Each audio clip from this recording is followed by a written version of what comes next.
नमस्कार, मैं नेहा विश्वकर्मा। आप देख रहे हैं न्यूज वॉच इंडिया। नजर डालते हैं दिन भर की तमाम खबरों पर न्यूज वॉच एक्सप्रेस अंदाज में।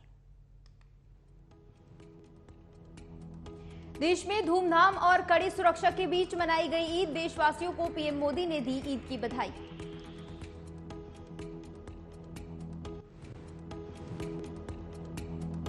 ईद के बधाई संदेश में बोले प्रधानमंत्री मोदी, कहा समाज में एकजुटता और सद्भाव का प्रतीक ईद सुख और समृद्धि के साथ सौहार्द भी लाए।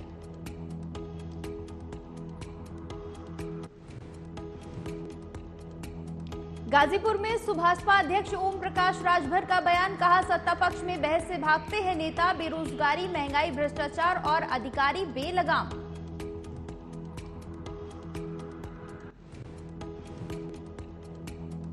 सहारनपुर में हो रहा भीम आर्मी चीफ चंद्रशेखर का इलाज, बदमाशों ने कार पर की थी फायरिंग।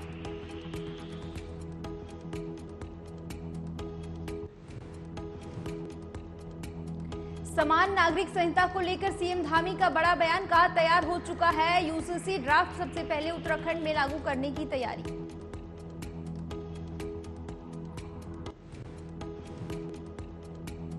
छत्तीसगढ़ के दुर्ग में हुई झमाझम बारिश, देखते ही देखते बह गया 16 करोड़ रुपए का पुल, कैमरे में कैद हुई घटना।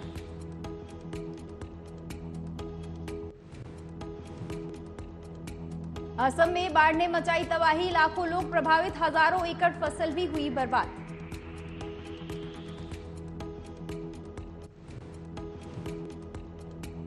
राज्य में 1 लाख से ज्यादा लोग बारिश से हुए प्रभावित, राज्य में अब तक 7 लोगों की हो चुकी है मौत।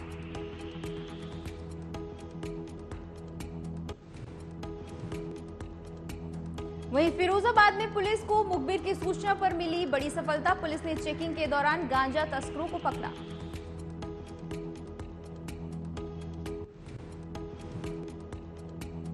पुलिस ने NH2 पर 3 अभियुक्तों को 20 किलो गांजे के साथ किया गिरफ्तार, जेल भेजे गए आरोपी।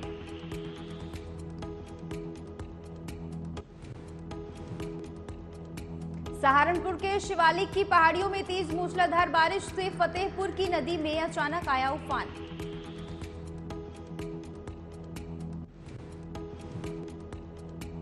तेज बहाव के चलते मरीज को लेकर जा रही एम्बुलेंस नदी के बीचों बीच पानी में फंसी, लोगों में मचा हड़कंप।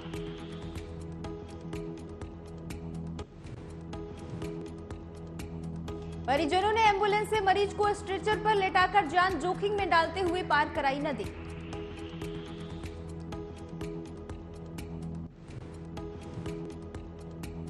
क्षेत्र में पिछले कई सालों से ग्रामीण पुल बनवाने की कर रहे हैं मांग, सरकार की ओर से नहीं कोई राहत।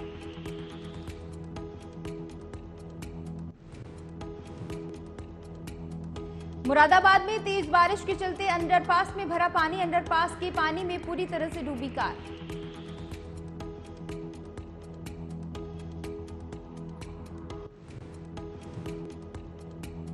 डूबी हुई कार को ट्रैक्टर की मदद से निकाला गया बाहर, आबूनगर जाने वाले अंडरपास में भरा पानी।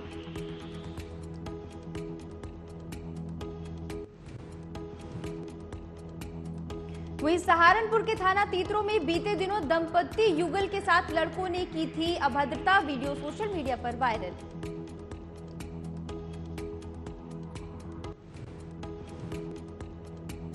लड़की के परिजनों ने थाने में दर्ज कराकर एफआईआर की, कार्रवाई की मांग, एसएसपी ने जल्द कार्रवाई का आश्वासन भी दिया।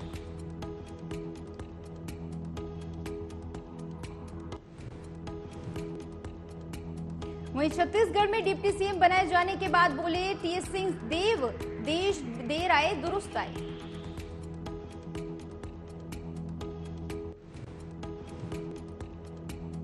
विधानसभा चुनाव से पहले कांग्रेस ने चला बड़ा दांव, पार्टी से नाराज चल रहे टीएस सिंह देव को डिप्टी सीएम का पद दिया।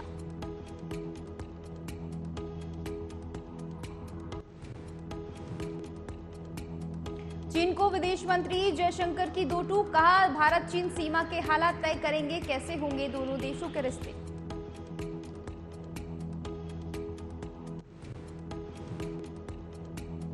अमेरिका के साथ संबंधों पर बोले विदेश मंत्री, कहा पीएम की यात्रा वॉशिंगटन सबसे अहम रही।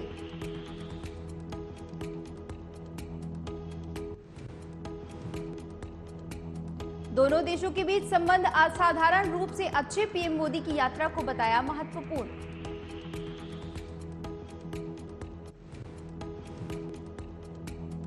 उधर चीन को पड़ा श्रीलंका का तमाचा, श्रीलंकाई राष्ट्रपति ने मिलिट्री एग्रीमेंट पर दी तीखी प्रतिक्रिया।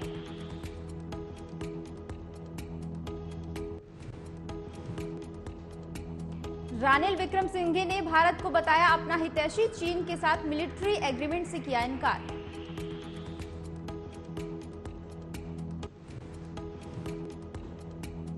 इंटरव्यू में बोले विक्रमसिंघे, चीन और श्रीलंका के रिश्ते मजबूत, पर श्रीलंका में चीन का कोई मिलिट्री बेस नहीं।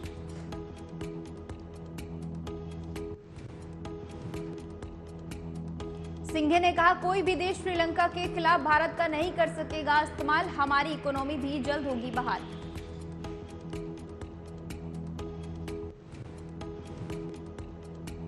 वहीं दिल्ली में बारिश ने उमस भरी गर्मी से दी राहत, कई राज्यों में भारी बारिश का अलर्ट जारी।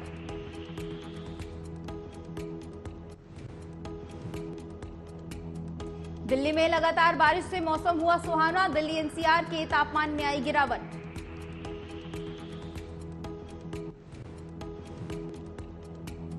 हिमाचल प्रदेश में पिछले कई दिनों से हो रही है लगातार बारिश, मौसम विभाग ने सावधान रहने की दी सलाह।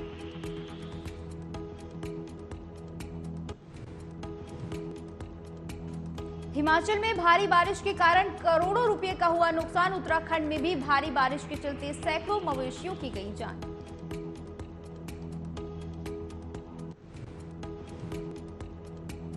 आईएमडी ने महाराष्ट्र के कुछ इलाकों में ऑरेंज अलर्ट किया जारी, मुंबई के कई क्षेत्रों में येलो अलर्ट भी जारी।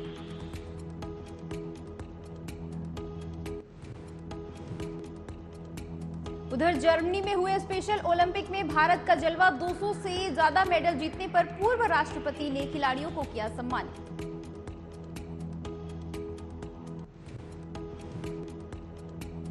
मेगा इवेंट में 202 मेडल जीतकर खिलाड़ियों ने भारत का नाम किया रोशन, 76 स्वर्ण, 75 रजत और 51 कांस्य पदक जीते।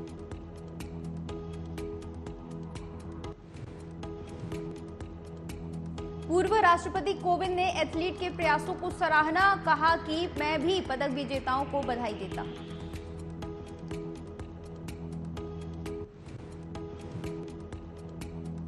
समारोह में दिल्ली के सांसद मनोज तिवारी भी रहे मौजूद, भारतीय खिलाड़ियों को दी शुभकामनाएं।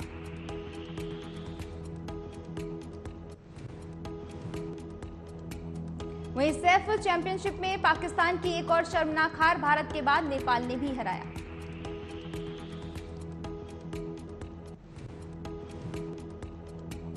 पाकिस्तानी टीम टूर्नामेंट से हुई बाहर, नेपाल ने पाकिस्तान को 1-0 से दी मात, आशीष चौधरी ने किया कमाल।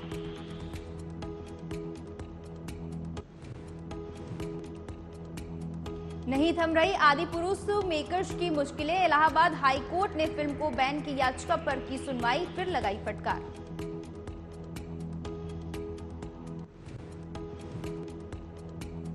कोर्ट ने कहा, रामायण के पात्रों को बड़े शर्मनाक तरीके से दिखाया गया, विवादित फिल्में बनाई ही क्यों जाती हैं।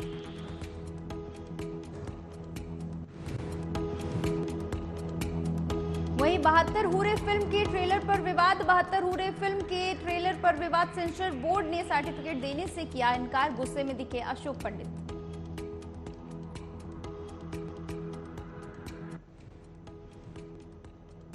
सीबीएफसी के फैसले से खफा अशोक पंडित ने कहा, कौन बैठे हैं ये लोग, ये मामला बेहद गंभीर।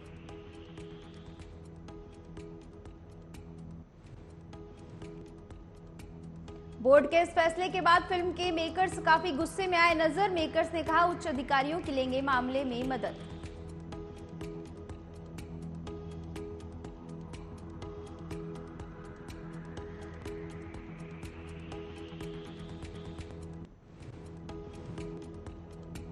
अट्ठाईस जून को 72 हूरों का ट्रेलर हुआ रिलीज, फिल्म की निर्देशन कर रहे हैं 2 बार राष्ट्रीय पुरस्कार जीत चुके पूरन सिंह चौहान।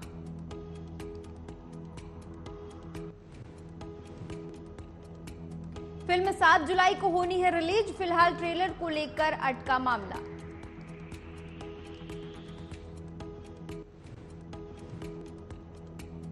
उधर सुर्खियों में भोजपुरी सुपरस्टार रवि किशन की बेटी इशिता जल्द भारतीय सेना करेंगी ज्वाइन।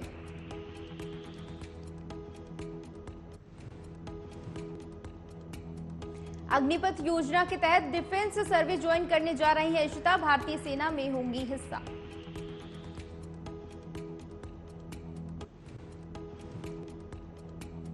इशिता के सेना में शामिल होने की खबरें और तस्वीरें सोशल मीडिया पर हुई ट्रेंडिंग, लोग कर रहे हैं जमकर तारीफ।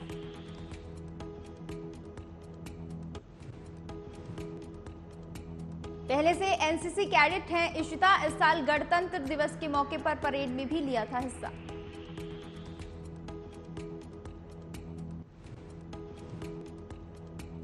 बेटी के सेना में शामिल होने की खबर रवि किशन ने की ट्वीट, पोस्ट में गर्व से लिखा, मेरी बेटी इशिता।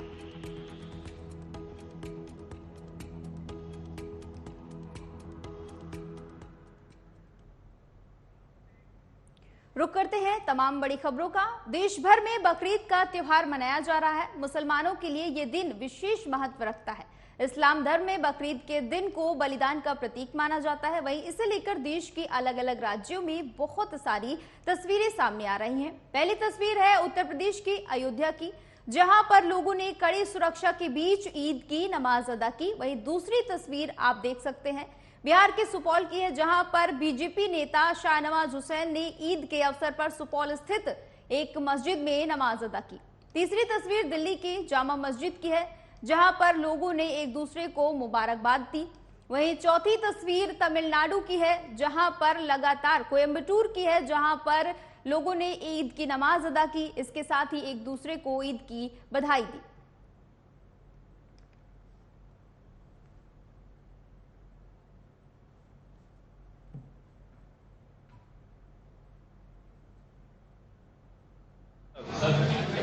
पूरे उत्तर प्रदेश में आम आदमी पार्टी बत्ती गुल अभियान चला रही है।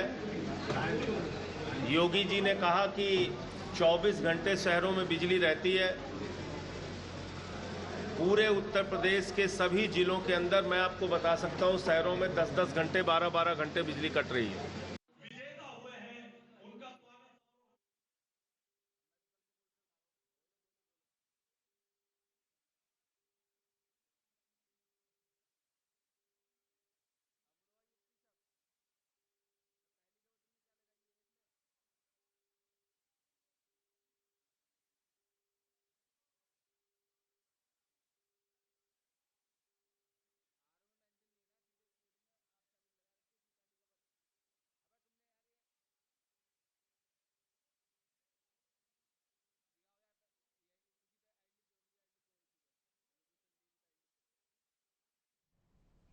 बता दें कि संजय सिंह ने पीएम मोदी के मस्जिद जाने पर भी हमला बोला। उन्होंने कहा कि पीएम मोदी यहां के मुसलमानों को गले नहीं लगाते हैं, लेकिन मिस्र में जाकर वो मुसलमानों को गले लगाते हैं और मस्जिद भी जाते हैं।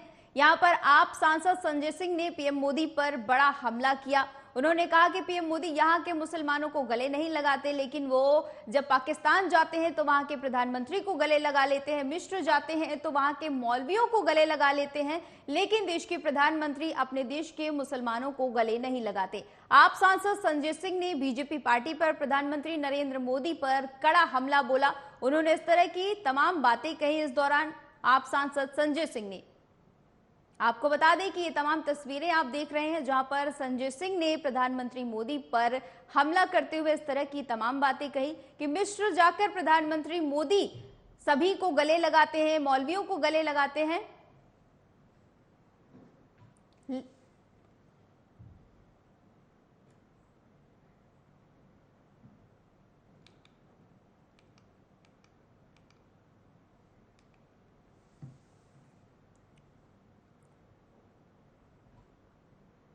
एक तरफ जहां यूसीसी को लेकर पूरे देश में हलचल का माहौल है, तो वहीं अब इसे लेकर गाजियाबाद में स्वामी दीपांकर महाराज का बयान भी सामने आया है।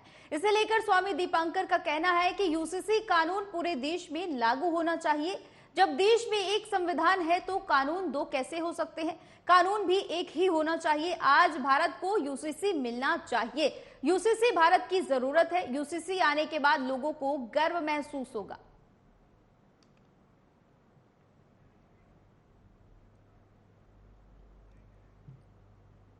हिम्मत जुटाकर काम करने वाली को आप कैसे देखते हैं? मैं समझता हूं कि यूसीसी वर्तमान भारत की आवश्यकता है और भारत के लिए जरूरी है। जब एक राष्ट्र है तो एक ही विधान होना चाहिए।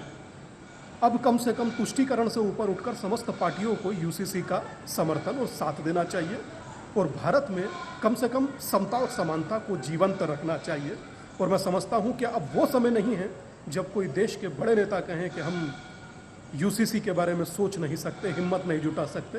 अब मुझे लगता है कि हिम्मत जुटाकर काम करने वाली सरकार है। जब 370 हटा सकती है तो यूसीसी। वहीं गोरखपुर में दीवानी न्यायालय में पेशी पर आए बंटी नाम के कैदी ने ब्लेड से गला काटकर आत्महत्या करने का प्रयास किया। बता दें कि ये देखकर वहां मौजूद तमाम पुलिस कर्मियों के बीच हड़कंप मच गया, जिसके बाद आनन फानन में पुलिस ने कैदी को जिला अस्पताल में पहुंचाया। उसका इलाज चल रहा है। डॉक्टरों ने उसे खतरे से बाहर बताया है। आपको बता दें कि आरोपी कैदी हत्या के एक मामले में जिला जेल में बंद था। दीवानी न्यायालय में उसे पेशी पर लाया गया था। इसी बीच उसने अचानक अपनी जेब से ब्लेड निकाला और गले पर वार कर लिया। वहां मौजूद तमाम पुलिसकर्मियों के बीच हड़कंप मच गया, जिसके बाद तुरंत पुलिसकर्मियों ने उसे अस्पताल में भर्ती कराया। फिलहाल इलाज जारी है। बता दें कि ये कैदी जिसे पेशी के लिए कोर्ट में लाया गया था, अचानक उसने अपनी जेब से ब्लेड निकालकर खुदकुशी करने की कोशिश की। इस व्यक्ति ने अपने गले में ब्लेड से वार किया, जिसके बाद तमाम पुलिस कर्मियों में हड़कंप मच गया। आनन फानन में पुलिस प्रशासन ने कैदी को अस्पताल में भर्ती कराया। उसका इलाज जारी है। फिलहाल वो खतरे से बाहर है, लेकिन देखने वाली बात यह है कि इस कैदी ने अचानक ही अपनी जेब से ब्लेड निकालकर अपने गले पर वार किया और आत्महत्या करने की कोशिश की।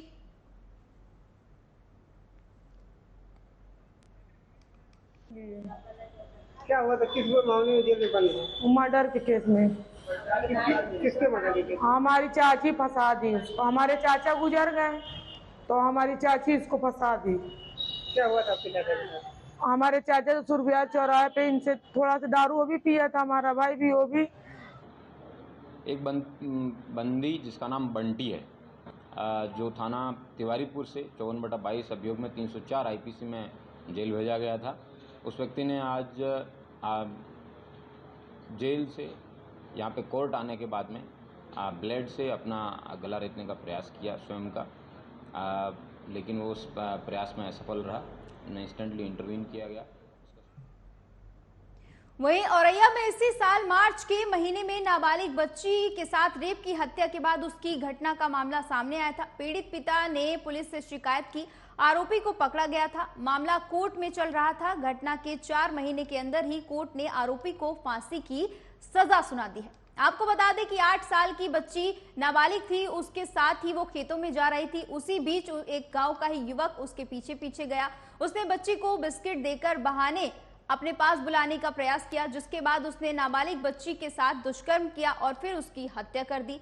फिर आरोपी शव को फेंक कर खेत में ही वहां से फरार हो गया। बच्ची के घर नहीं लौटने पर परिजनों ने उसकी सूचना पुलिस को दी, जिसके बाद बच्ची का जो शव था पुलिस ने खेतों से बरामद किया। इसके बाद पुलिस ने पिता की तहरीर पर शिकायत दर्ज की। कुछ संदिग्धों को हिरासत में लिया। इसके बाद पुलिस ने उनसे पूछताछ की।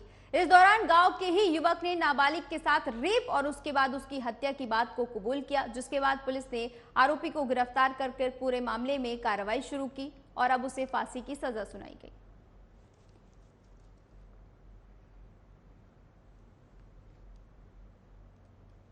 आ, 25 मार्च 2023 को एक दुखद घटना हुई थी, जिसमें लगभग 8 बजे करीब एक सूचना महमूदपुर गांव से थाना याना पर प्राप्त हुई कि एक 8 वर्षीय नाबालिग बच्ची जो अपने ही गांव में अपने घर के पास बकरियां चरा रही थी, उसको आखिरी बार 4 बजे देखा गया था और वो अब तक घर नहीं आई है।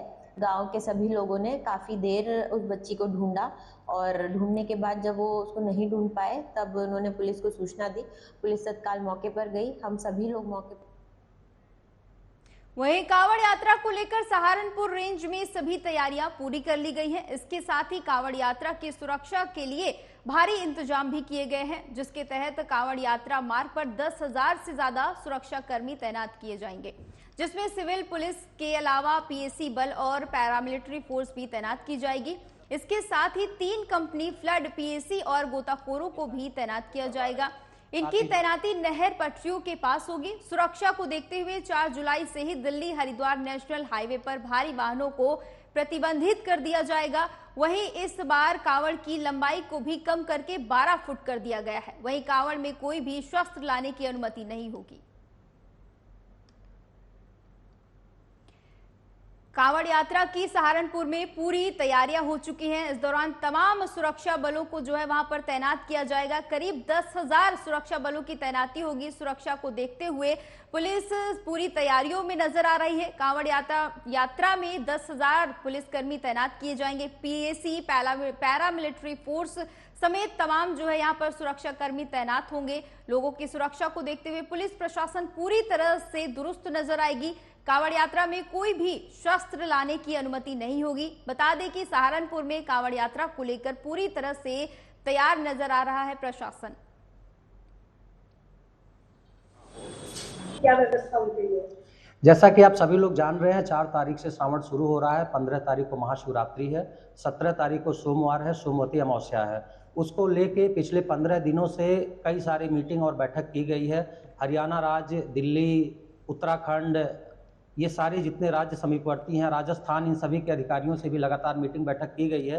इसमें कल माननीय मुख्यमंत्री जी द्वारा भी बृहद दिशा निर्देश दिए गए हैं और पूर्व में डीजीपी महोदय और प्रमुख सचिव गृह महोदय द्वारा भी मेरठ आकर सभी जनपदों के पीएसी, पैरामिलिट्री फोर्स, गंगा पटरी जो है।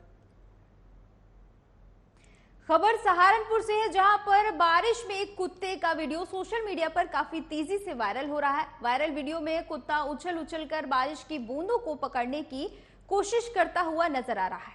कुत्ता यूं तो उछलते हुए तमाम तरह के उसके आप देख सकते हैं एक्शन किस तरह से वो कर रहा है।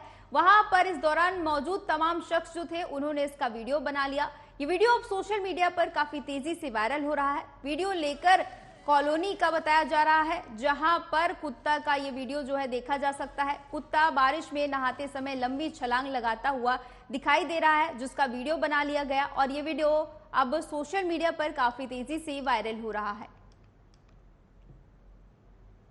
वहीं मध्य प्रदेश के धार पहुंचे पर्यावरण विभाग के सदस्य विनय शर्मा ने कई जगहों पर पौधारोपण कार्यक्रम चलाया। इसके साथ ही कैंप साइटों को विजिट किया। इसके बाद वो आज अमझेरा जंगल पहुंचे और उन्होंने ग्रामीणों और वन विभाग के वन रक्षकों के साथ त्रिवेणी पौधे की पूजा करके पौधारोपण कार्यक्रम को हरी झंडी दिखाई। पेड़ों की बढ़ती कटाई को देखते हुए विनय शर्मा ने आरा मिल संचालकों और कर्मचारियों से शपथ भी दिलाई। उन्होंने कहा कि यदि एक पेड़ मिल में आएगा तो काटने के लिए व्यापारियों को उसके बदले में 3 पेड़ लगवाने होंगे और ऐसा अगर वो नहीं करते हैं तो इस तरह की जो पेड़ काटने की अनुमति है वो नहीं दी जाएगी।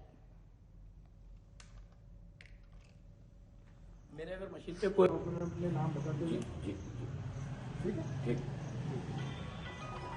मैं अशफाक खान। मेरे अगर मशीन पे कोई व्यक्ति अगर लकड़ी बेचने आता है, व्यापारी, तो मैं उससे उसी आधार पे पेड़ लकड़ी लूंगा। अगर वो 2 पेड़ दूसरे लगाएगा, अगर एक पेड़ लाता है खरीद के बेचने मेरे को काट कर, तो मैं उसी शर्त पे उससे 2 पेड़ लकड़ी लूंगा कि ताकि 2 पेड़ खेत में कहीं पे भी ऐसी व्यवस्थित जगह लगाए। नहीं लगाएगा तो नहीं लगाएगा तो मैं माल उससे नहीं रखे दूंगा। देश दुनिया की तमाम खबरों के लिए देखते रहिए न्यूज़ वॉच इंडिया। नमस्कार।